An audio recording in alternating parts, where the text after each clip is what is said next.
స్వామి. దేహాన్ని, ప్రహ్లాదుడి యొక్క దేహాన్ని రక్షించవలసిన అవసరం నృసింహస్వామి. ప్రహ్లాదుడు ఏమి అది మన పుస్తకంలో రాయిపోతుంది.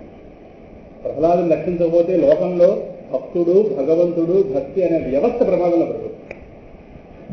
రేపు ఎవడైనా భక్తి ఏ ధైర్యంతో చేస్తాం? ఆడ పిల్లవాడు తెచ్చిపోయాడు, భక్తి చేసి ఏమవుతరించాడు అనవసరం. అన్ని చూస్తేనే భక్తి చేయట్లేదు కదా. మరి అది నిజంగా జరిగితే ఏవాడు భక్తి చేసి ఏమవుతరించాడు? ఆ పిల్లాన్ని రక్షించాడా స్వామి వెళ్ళి? పిల్లాడు చచ్చిపోయా లేదా? ఆ పిల్లవాడు దేహం కనుక చనిపోతే ఈయన శిక్షలకి మనం ఏమంటాం చెప్పండి? ఏం చెప్పండి, ఏమంటాం? లోకంలో భక్తి అనేది విరిగిపోయిందా లేదా?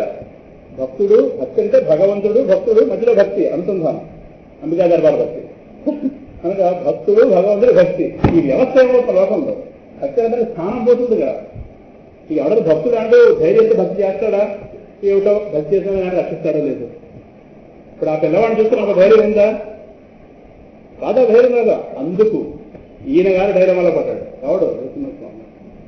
లోకంలో నా భక్తుడిని నేనేం చేయను భగవద్గీతలో చెప్పబోతున్నానుగా. రాబోయే కలికాలంలో, ద్వాపరంలో ఏం చెప్పాను? నా భక్తుడిని నశించనివ్వను, నమే భక్త ప్రణశిత అన్నాడా లేదా? అదే లక్షణం. ఆ భక్తుడు నా భక్తి చేస్తున్నవాడు కూడా లోకంలో ఆపదని. ఇంకా భక్తి దేనికి?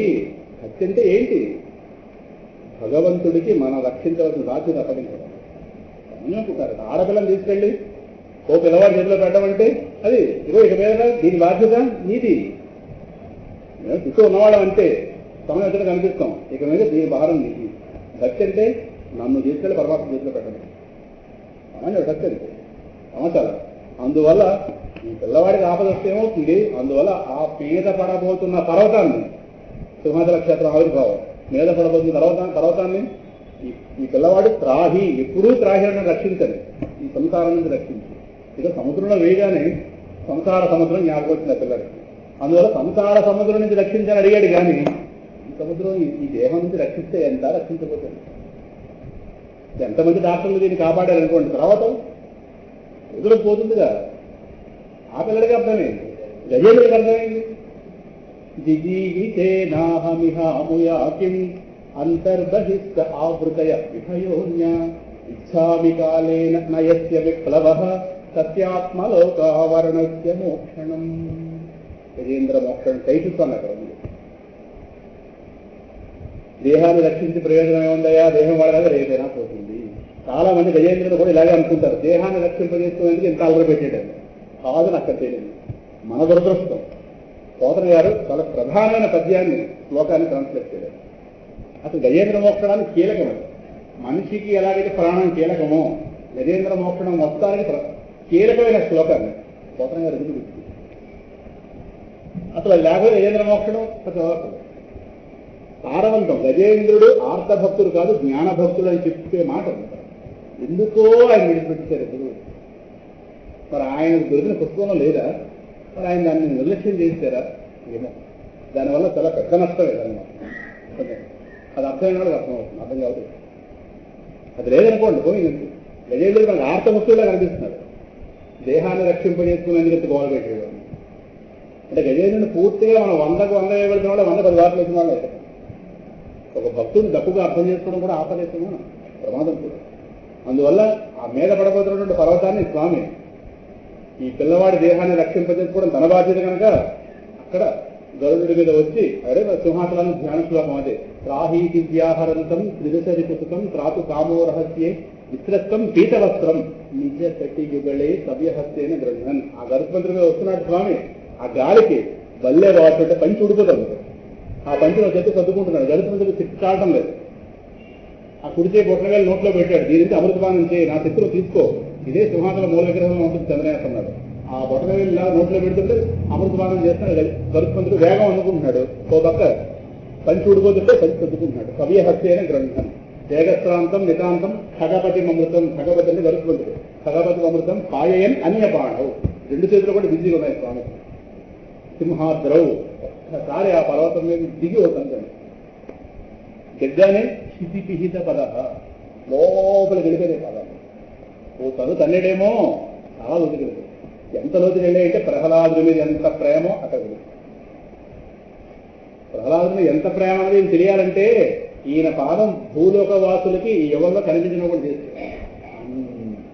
కోపం మనం చూడండి, మనకి ఎంత కోపం ఉంటే అంత గట్టిగా గుర్తాం సందర్భం వచ్చింది. ఒక సినిమాలో గోడ కూడా కొడేస్తుంటాడు హీరో, గోడ పడిపోవడం రకరకాల సరే అవన్నీ అని వాళ్ళకే తెలియదు. మనం కూడా అంత అంటే కోపం యొక్క తీవ్రత ఇంద్రియాల్లోకి వస్తుంది. చాలా గట్టి కొట్టడం అదేంటే అవతల వాడు చాలా నీచమైన పని చేస్తే ఎక్కువ కొడతాం, ఆ ప్రభావం అక్కడ ఎక్కువ ఉంటుంది. అదే ప్రహ్లాదుడి మీద ఆయనకున్న ప్రేమ ప్రభావం ఏంటండి? క్షితి పిహిత పదత, భూమి లోపలికి దాచేసుకున్న కాళ్ళు గలవాడు అన్నారు. సింహాద్రౌ శీఘ్రపాత క్షితి పిహిత పద పాతుమాం నారసింహ. అంటే ఆయన పాదాలు బయటకు వచ్చే అవకాశం లేదు, కూరుకుపోయాడు. ఈ భూలోకంలోంచి అడుగు లోకంలోకి వెళ్ళిపోయాడు. పాప కాళ్ళు లేనివాడుగా ఉంటాడు. సింహాసనం చంద్రయాత్ర నడుస్తుంది, ఇక్కడికే కనిపిస్తుంది పైకి. కాళ్ళు లేనివాడు ఎలా ఉంటారు అలా ఉంటాడు. పాపం పిల్లవాడిని రక్షించడం కోసం అంత యాత్ర పడి మీద నుంచి పరిగెత్తుకుంటూ వచ్చేయడం అని చెప్పి ధ్యానస్లో. అందువల్ల ప్రహ్లాద ఖేద పరిహార పరావతార. ఆ ప్రహ్లాద యొక్క సంసార రూప భీతిని తొలగించడం కోసం ఈ చివరికి తేలింది. అదే ఈ పిల్లవాడు కూడా అదే అడిగాడు, దేహాన్ని రక్షించే ప్రయోజనం ఏంటి? నిన్ను చూసి భయపెట్టలేదయా, నేను ఎవరు చూసి భయపడుతున్నాను? సంసారానికి ఇతరులు వెళ్ళినాక ఇంత భయంకరమైన రూపం నేను భయపడుతున్నాను. మరి దేని భయపడుతున్నావు? పూర్ణ క్రూర దుర్భర దుర్భర సంసార దవాగ్నికి వెరతు నీ పాదాశ్రయింది. ఈ సంసారం ఎంత క్రూరం తెలిసిన మిత్రులా కనిపిస్తుంది. పూర్ణ క్రూర, సామాన్యమైన క్రూరత్వం కాదు, పరిపూర్ణమైన క్రూరం. ఏంటి పరిపూర్ణమైన క్రూరం? నన్ను దానంతరం నన్ను దీని బయటికి వెళ్ళలేదు. జన్మల్లో తిప్పుతున్నాను, ఇన్ని జన్మలు నాకు కూడా ఉండి తిరుగుతున్నావు, చాలు బయటకు వెళ్తే మోక్షం పొందిన ఒకసారి కూడా. ఏ జన్మ కాదన్నే మొదటి జన్మ ఎంత క్రూరం అది. నమ్మించి మోసం చేసే వాళ్ళలో సంసార వ్యవస్థ మొదలు. పోలో నువ్వు నీ ప్రయత్నంతో దాన్ని నివారించుకో. దుర్భార పూర్ణ క్రూర దుర్భార ఏ దుర్భర సామాన్యం కాదయా. ఒక మహాత్నాథ నీకేం తెలుస్తుంది సంసారం గురించి? ఆయన దాన్ని బయట ఉన్నావు. ఇప్పుడు ఒడ్డున కూర్చున్నవాడు సముద్రంలో తెలుస్తుంది, హనుమంతుడు సముద్రంలో తెలుస్తుందా? ఏ భయం చేశాడుగా, దిగినవాడు తెలుస్తుంది. అందుకే మన ఇంట్లో ఏ పనిలో తెక్కకుండా ఇలా చేయండి అలా చేయండి అంటుంటే వాళ్ళు ఏమంటారు? రెండింటికి వచ్చి మీరు వచ్చి దిగండి అప్పుడు తెలుస్తున్నారు. నువ్వు సంసారాలు దిగితే నీకే సృష్టించే వదిలించే వ్యవస్థని నువ్వు హాయిగా బయట ఉన్నావు, వస్తున్నావు ఇందులో. దాన్ని నివారించలేక, దుర్భరం భరించలేక, అంటే నివారించలేకుండా భరించరాయా బాబు. దుర్భరం నివారించలేము, భరించలేము. ఏమి? పూర్ణ క్రూర. ముసలైనా విడిచిపెట్టేస్తుందేమో కొంత. మన దగ్గర ఇన్ఫర్మేషన్ లేదు, ఎన్ని జన్మలు ఎత్తాము, కానీ జన్మలు ఎత్తుతున్నాము. ఎంత చేయడం వస్తుందో ఇన్ఫర్మేషన్ ఉంది. మన ఇల్లు వాకిలి ఏమాత్రం ఇన్ఫర్మేషన్ ఉంది, బంగారం ఇన్ఫర్మేషన్ ఉంది, శరీరం బరువు ఇన్ఫర్మేషన్ ఉంది, షుగర్ ఒంట్లో ఎంత ఉంది ఇన్ఫర్మేషన్ ఉంది. ఎన్ని జన్మలు? జన్మేతలేదే. అలా అది చెప్పింది. అది దేహం డేటా మాత్రం పక్క ఆధార్ కార్డులో Aadhaar number, PAN number, bank details ఇవన్నీ నెట్లో పూర్తిగా. How many sons, how many daughters, how many birth, how many rebirth చెప్పనివ్వదు, మాట్లాడనివ్వదు, ప్రస్తావించనివ్వదు, అది తోచనివ్వదు.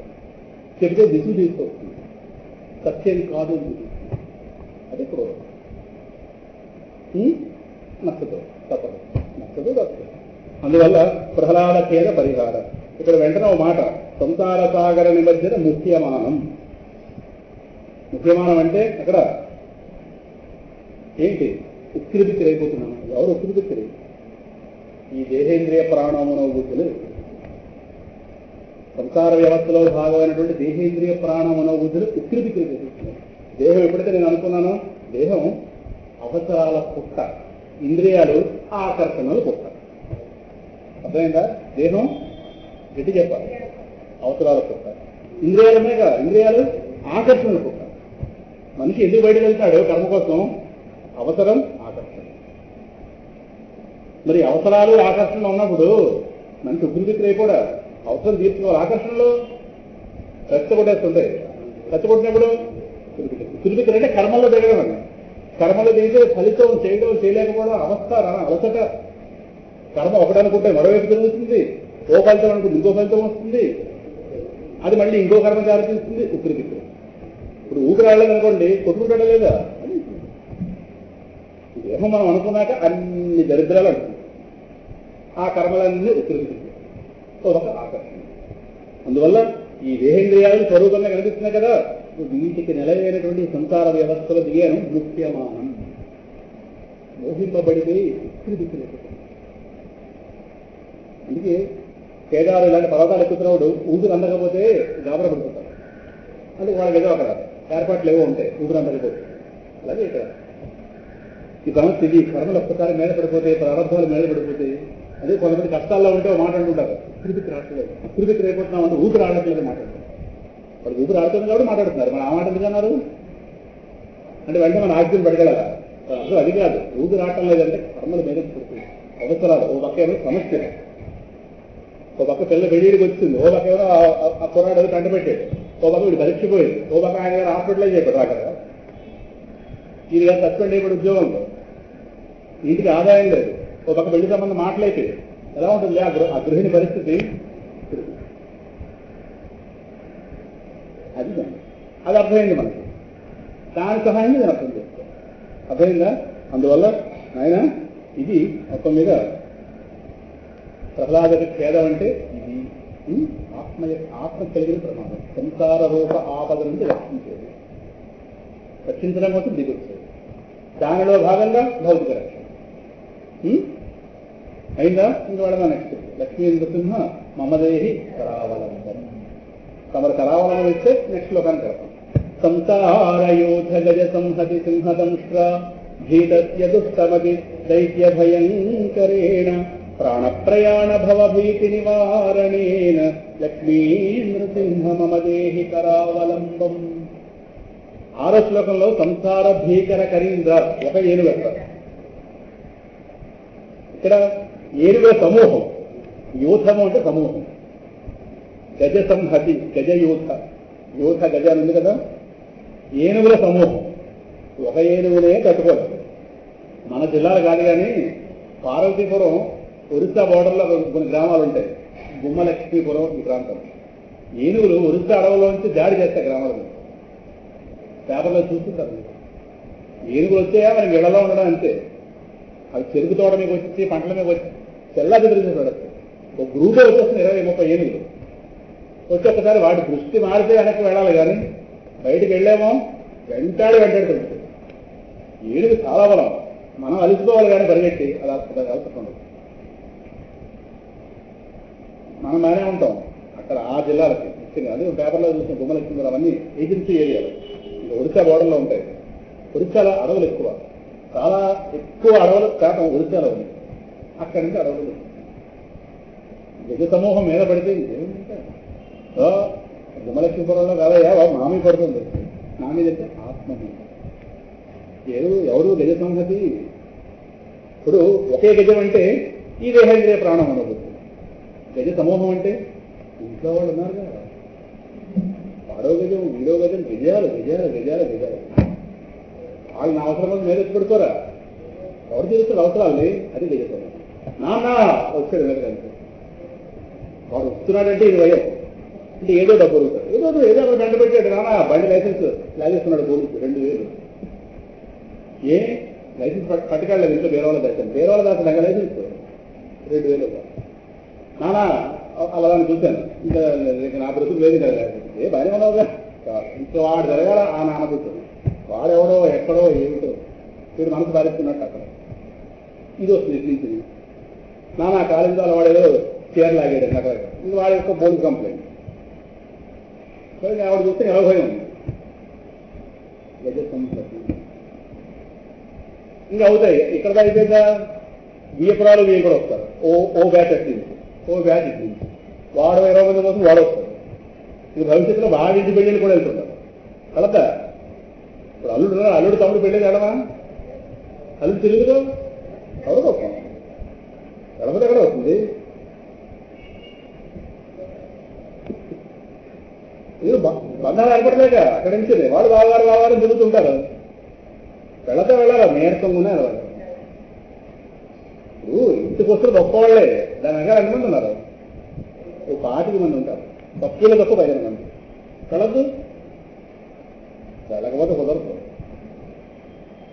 లాక్కి వెళ్ళిపోతారు. వీడో వ్యాధి మోసుకొస్తాడు.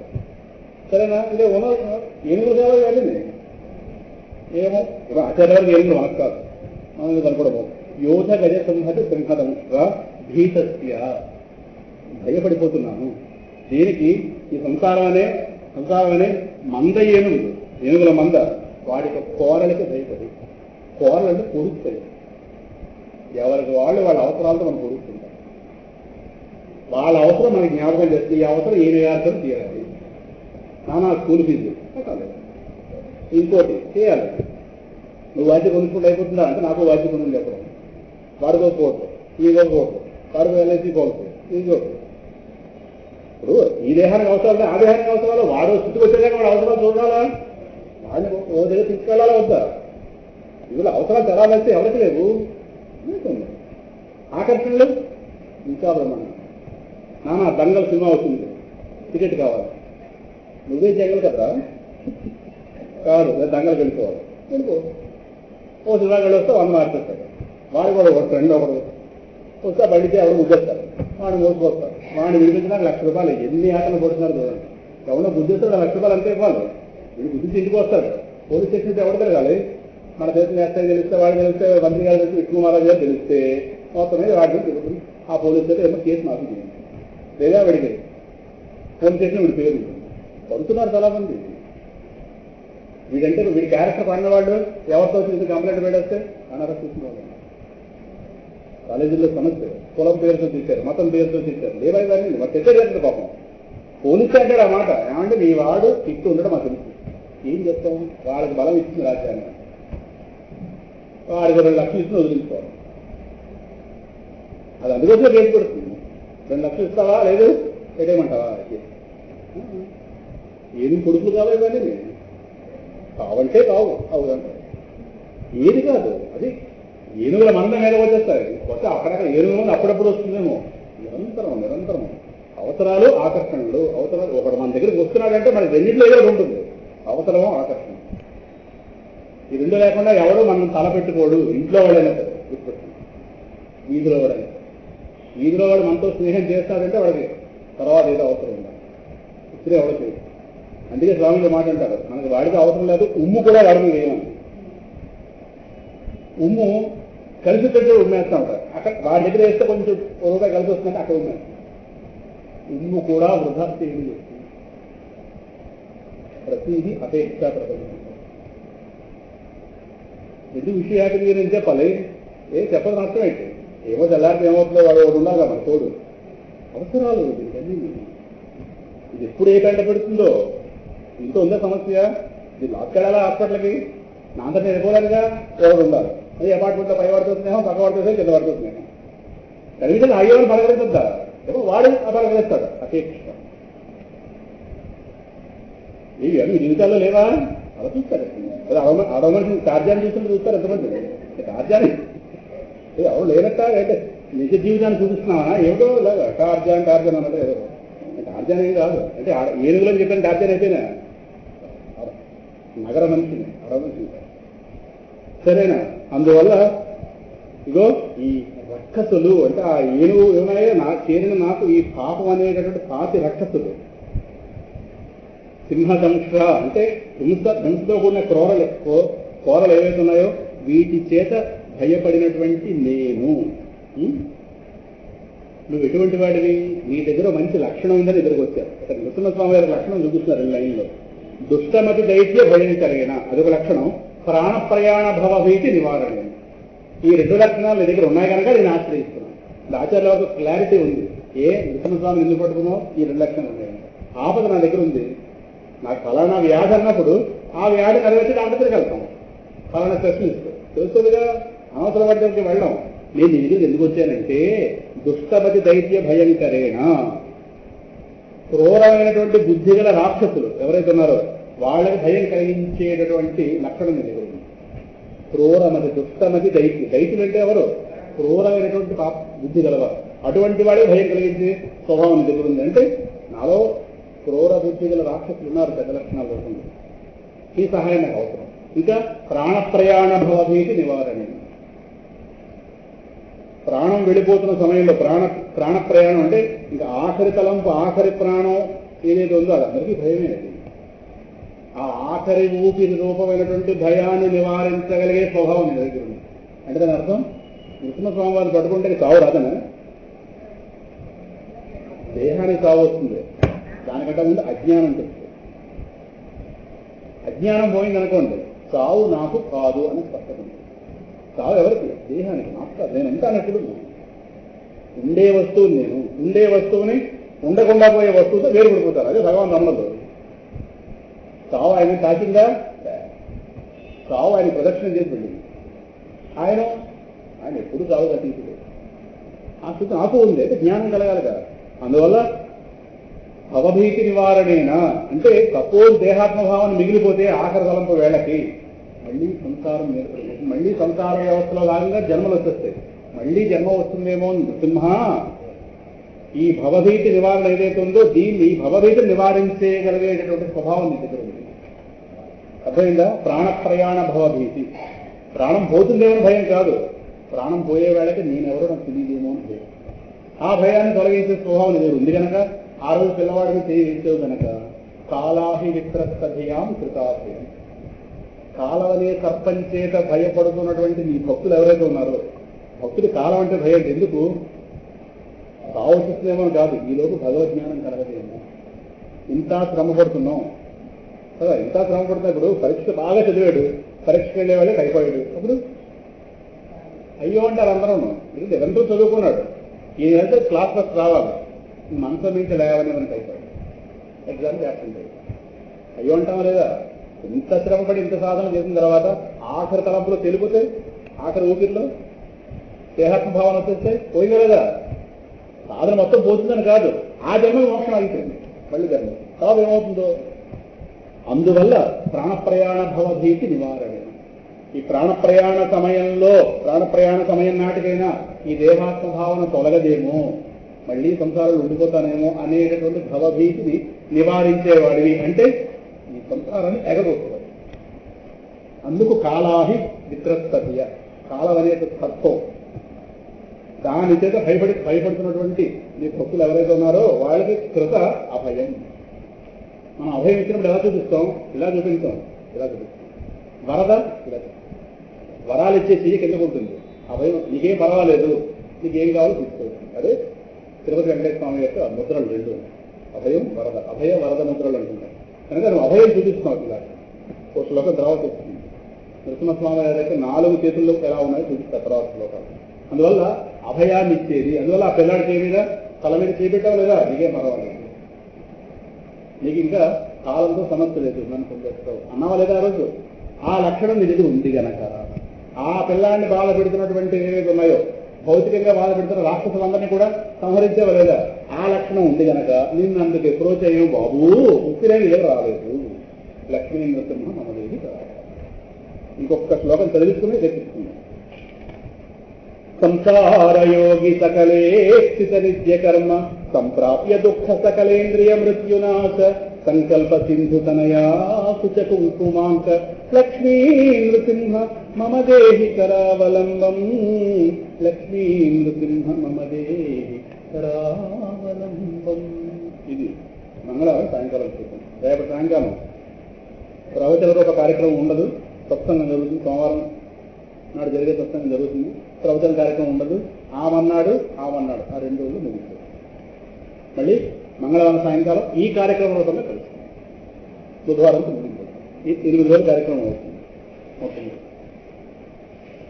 ఇక్కడ నుంచి ఇక సంసార సంబంధ శ్లోకాలు విడిపే కనుక విషయం ప్రధాన విషయం అయింది కనుక మిగతాదంతా కూడా గబగబా ముందు వెళ్ళచ్చు. రోజు 5-6 శ్లోకాలు చెప్తుంది.